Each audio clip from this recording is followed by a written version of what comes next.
Hi, my name's Matt with Cheap ABS, and today we're going to show you how to take an ABS module off a 2001 Passat. Now the 2001 and up Passat models, it's called the B5 and a half.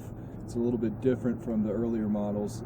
It's going to be a little bit more difficult to remove than those on a 2000 Passat, but I'm going to show you the difference and how to get around it. So the first thing you want to do is pop the center cap off the wheel on the driver's side right here. Your wheels may be a little bit different, and that's going to expose your lug nuts. We're going to have to take this wheel off. So first we're going to break the 17 millimeter lug nuts or lug bolts off while it's on the ground. So we're just going to break them loose while it's on the ground, and then we're going to put the car in the air and take the wheel off. Okay, so now we've got the car up in the air. We've got the Make sure you always put a jack stand under the car, especially if you're using the factory jack. Never just rely on the jack. So now we're going to pop the bolts off with an impact wrench. And now the wheel's off. Take the wheel and put it underneath the car just as an additional safety feature. Okay, so now we've got the hood open. This is the ABS unit right here. So this is what we're going to be removing. We're going to leave the ABS pump intact. So we're not going to be taking these brake lines off, but we're going to be taking this ABS module off, which is held on with 6 T20 Torx screws. So the T20 Torx screwdriver is going to be your tool of choice for this job. So to get access to these, we're going to have to remove a few things. First, just pop this cover off of the power steering reservoir. And we're also going to have to slightly move this windshield washer tank a little bit out of the way. On the newer Passat, the issue that makes this removal difficult is that the windshield washer tank we're not going to be able to completely take it off. On the earlier Passats, you can just completely remove this tank, which is held on with 3 10 millimeter bolts, one up top and 2 underneath. But here we're just going to be able to loosen it and slide it somewhat out of the way. So the first thing we're going to do is pull back the wheel liner, though, which is held on with some T20 Torx screws.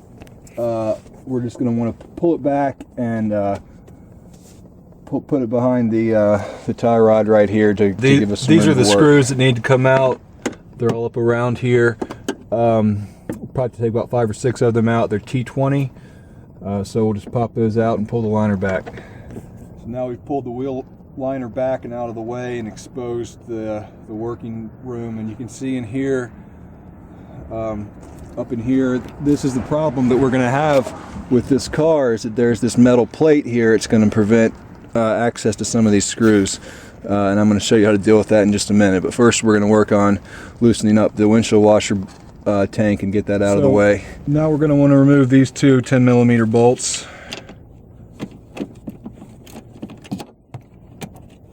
So now we've loosened up the power steering fluid reservoir and the windshield washer fluid reservoir. That's just going to give us some room to maneuver and get access to these screws.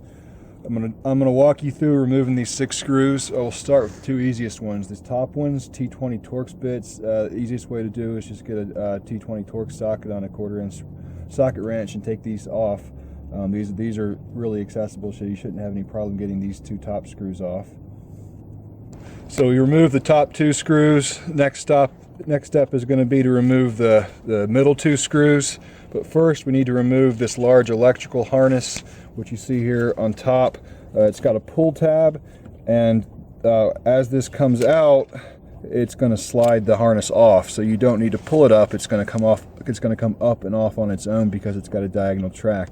Now you want to be very careful not to force this off, because this module has 6 retaining tabs on it, and a very common problem that people have is that they pull this too hard and it actually shears those tabs off, and then there's no way to reattach it. So you're going to need to wiggle it a little bit. I usually get a flathead screwdriver and gently put some pressure on both sides of the pull tab to kind of break some of the grime and dirt free. You don't actually want to break the tab off, so be careful not to use too much pressure. and then just reach down in there with your hand and wiggle it back and forth until it starts to come out. And sometimes these can be really stuck and you just got to break them free. Don't force it, just keep wiggling it until it breaks free, which is what I've done here. I've broken it free on one side. Once you get it out a little bit, you can use your screwdriver to help you out a little bit to move it the rest of the way. And as you're pulling this up, as you're pulling the tab out, the harness is coming up and off. And there, now you heard it click, it's all the way out, and you can pull the harness off. And when you reinstall this, you want to make sure that that the tabs are in this position. You don't want it to be closed like this. You want it to be open so you can actually fit it over it. Then you just push this in and it'll snap down automatically. So that's going to allow us to get to this third screw. So this tool will help. Instead of the shorter T20, you can get a little bit of an extended 1/4 inch T20 drive bit, and that'll help you get down to this little bit deeper third screw down here in the middle. So for this fourth screw right here, this is going to be a little bit easier to remove than the third one because we're actually going to be able to go in through the wheel well. So what you want to do is get your T20 straight screwdriver, and you're just going to pull this washer reservoir back a little bit and stick the screwdriver through the hole in the wheel well, and you should be able to access that screw directly. So now I've got the screwdriver on it, and all I have to do is twist it out. Okay, so we've got the fourth screw out, so now we're going to move on to the fifth one, which is the bottom screw on the left. And for this one, you can just simply use your shorter T20 Torx bit and screw this one out. So now we've removed the fifth screw right here. The sixth screw, we'll save the hardest one to the last, is on the bottom right. And what makes this one difficult is that there's a metal panel behind there, so you can't go in through the wheel well, and then you also can't remove this windshield washer fluid. So you have two choices. One, you can get a special Torx bit that's going to fit back down in there and just spend a lot of time with it, and you can get it out that way.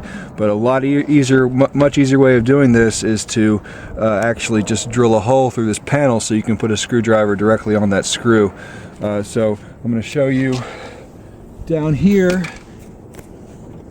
The module is behind the washer reservoir. This is where we went to get that fourth screw out, and the sixth screw just sits right below it. So we're going to want to put a hole about right here in this panel. Now on the earlier Volkswagen Passats, this panel's not here, so you don't have this problem. It's much more simple to remove it, but this is what makes this car challenging. So we're just going to put a hole right here and put a screwdriver on it. So just get a drill and a metal drill bit and put about a hole big enough slightly so you can move your screwdriver around. So we'll go ahead and do that right now. So we want to put a hole about right here. So now we've drilled our hole, and you can put a screwdriver directly on that last screw, and it's just going to come right out, and you save yourself a lot of trouble. Of course, always wear eye protection when you're drilling a hole. And when we put this back together, just going to want to rub some silicone sealant or something similar on this metal just to prevent corrosion or any other water contamination. So now we've removed all 6 of the screws. The module's loose, the main harness is off. The only thing that's holding the module on at this point is a small 2-wire power connector at the bottom. This is held on with a clip. You just want to gently pry that off with a flathead screwdriver, go in through the wheel well, and you should be able to access the clip.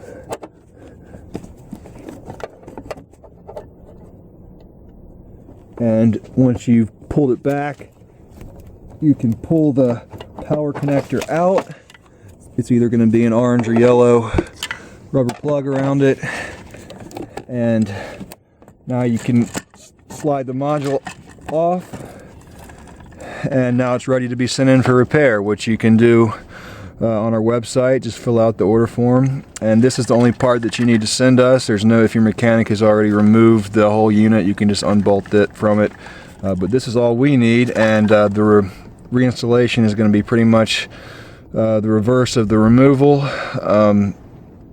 Only other issue, like I said, is to make sure that you seal that hole that you drilled up, if you did in fact drill one, and of course always torque the lug nuts back when the car's on the ground. So just hand tighten them and let the jack off, and tighten your wheel back to 100 foot-pounds or so on each nut, and that should be it. Feel free to contact me if you have any questions about the removal process.